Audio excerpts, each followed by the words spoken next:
Hey guys, welcome back. It's good to see you. Last time we spoke, we talked about the U.S. entry into the Great War. Today, I want to shift gears a little bit and discuss the German perspective in 1918. Now, they've got problems not only on the military front with the threat of American involvement and American mobilization looming, they've got major problems, monumental problems, cataclysmic problems on the home front.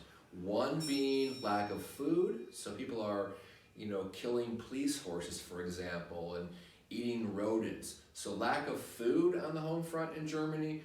Number two, the looming threat of revolution against the failing Kaiser's government. And number three, very topical today, and as you might know, 1918, 1919, 20 million lost souls died globally due to a pandemic known as the Spanish flu that was also wreaking havoc in Germany as well. So Ludendorff, if you recall, General Erich Ludendorff, he began his rapid rise, his rapid ascension at Liege in 1914. He is now the singular force, the head of the German army in 1918. He is going to arrange for one last ditch effort to end this war. He's going to essentially bring all of the German army from the east towards the Western Front. One massive, Herculean, titanic effort to end the war. It's known today, March of 1918, known as the Ludendorff or the Spring Offensive, either Ludendorff or Spring, call it what you will. And guys, early on, a lot of success for the Germans. Of course, it's going to come to a dead end, actually at a very similar place as 1914. The parallels here are very strong. We see Germany get about, 30 miles from Paris at a river known as, you guessed it, the Marne. The Second Battle of the Marne is going to take place in July of 1918. And we see chiefly here a strong performance by the English with a little bit of French support as well, but also, you guessed it, 250,000 American doughboys do arrive in time to perform, to gain their first combat experience at the Second Battle of the Marne. Now guys, understand that the U.S. played primarily an ancillary role, a secondary, a support role to the Entente, much to the chagrin of John J. Pershing.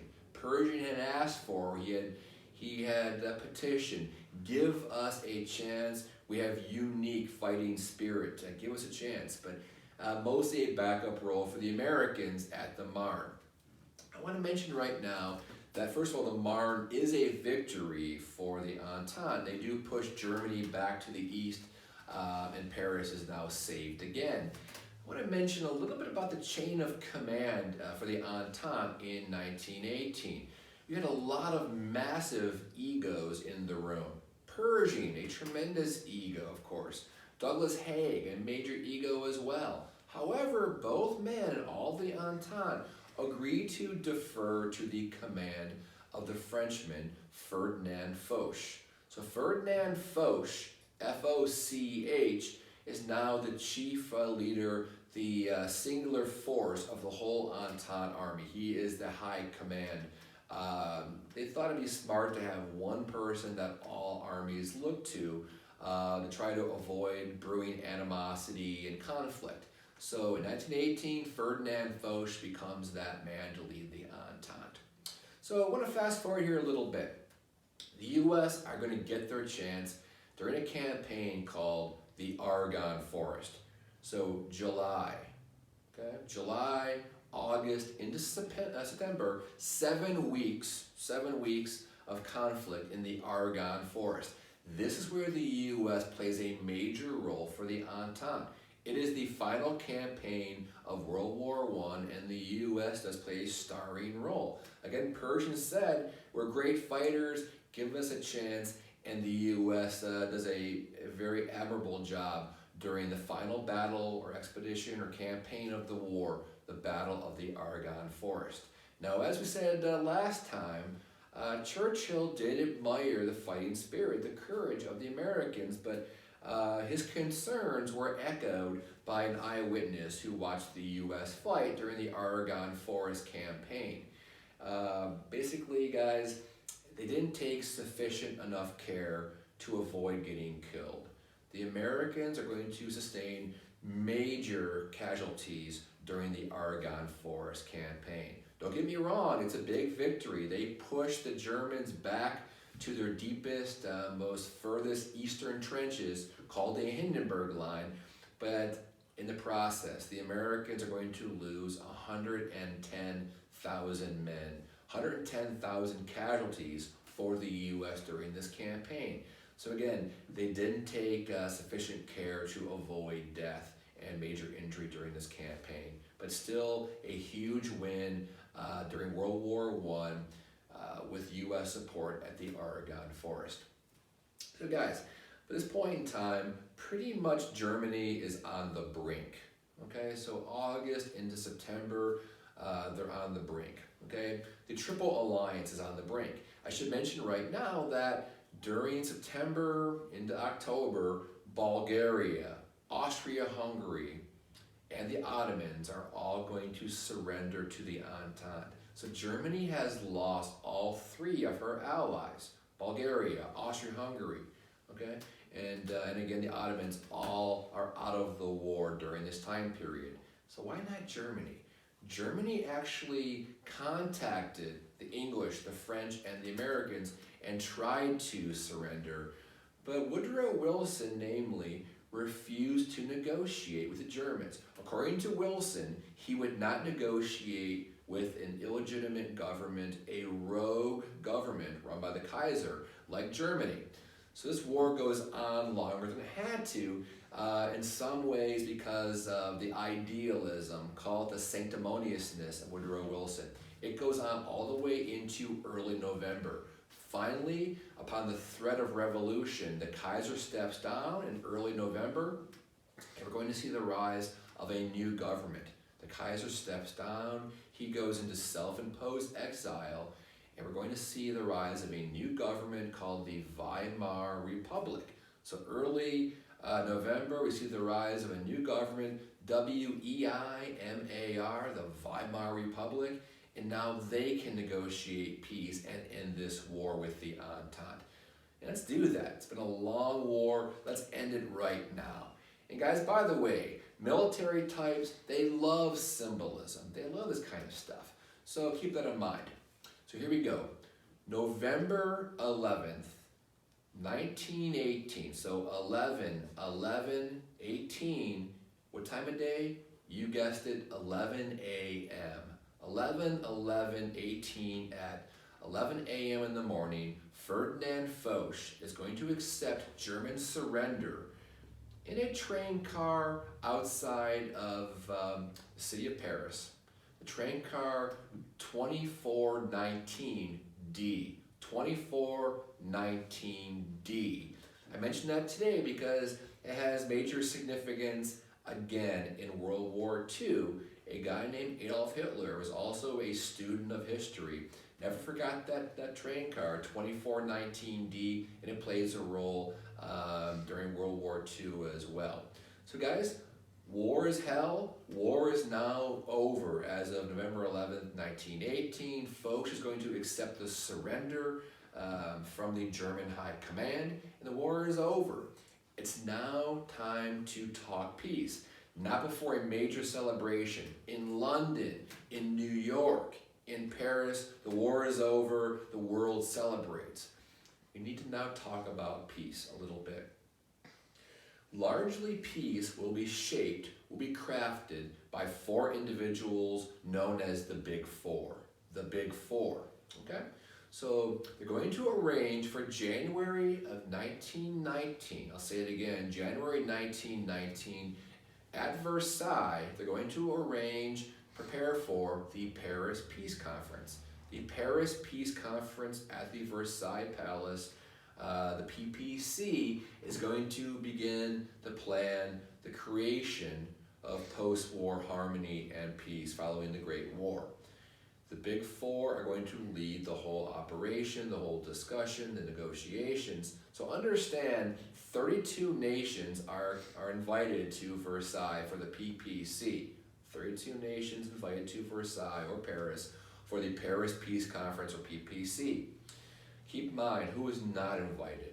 Germany, not invited to dialogue or be involved in that peace-building process. The newly created USSR, also not invited. So you've got two now sworn enemies going forward who are not invited. The USSR and Germany left out of the process. So guys, again, Wilson's first point, avoid secret meetings.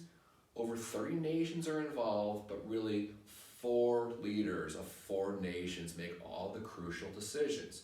Number 1, you guessed it, Woodrow Wilson's going to take a steamer across the big lake, the big pond, the Atlantic Ocean, in January of 1919. The first member of the Big Four is Woodrow Wilson. So Wilson stops initially in London.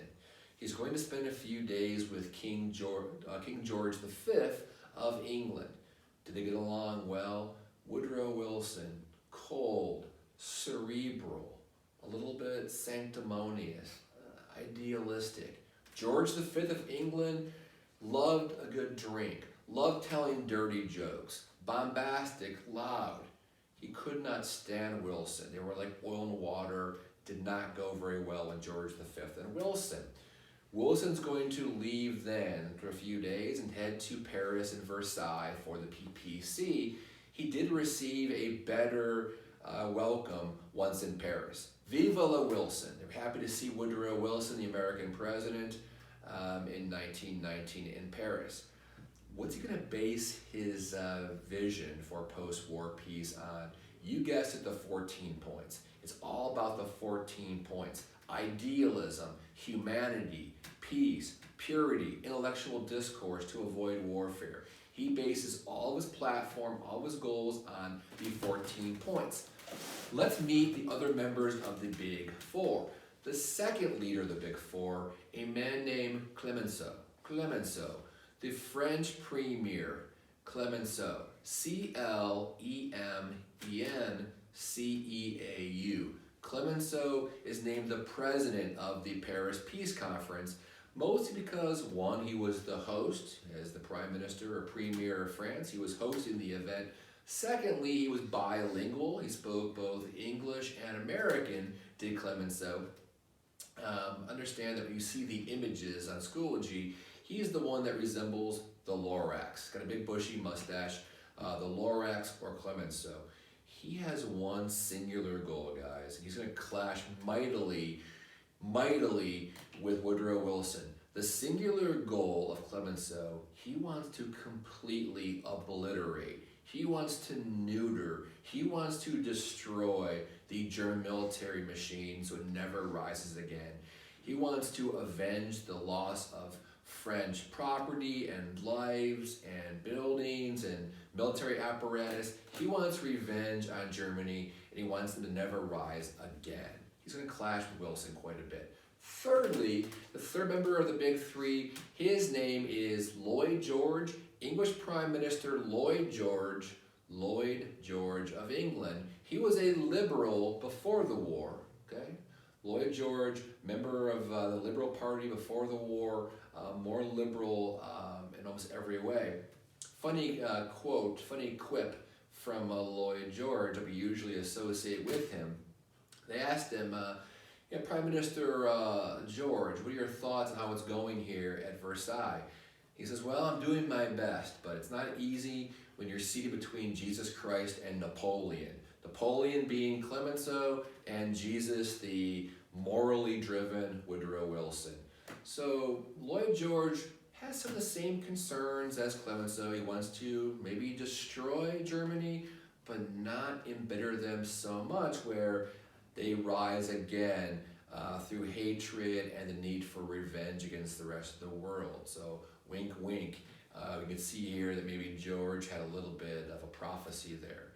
He's also concerned with English colonial holdings around the world as well. Fourth member is a guy named Vittorio Orlando. Vittorio Orlando of Italy. Orlando from Italy. He's not going to last very long at the PPC. And I'll discuss that during our next conversation. The Big Four, we can resume that tomorrow. You guys have a great day. Thanks again. Bye-bye.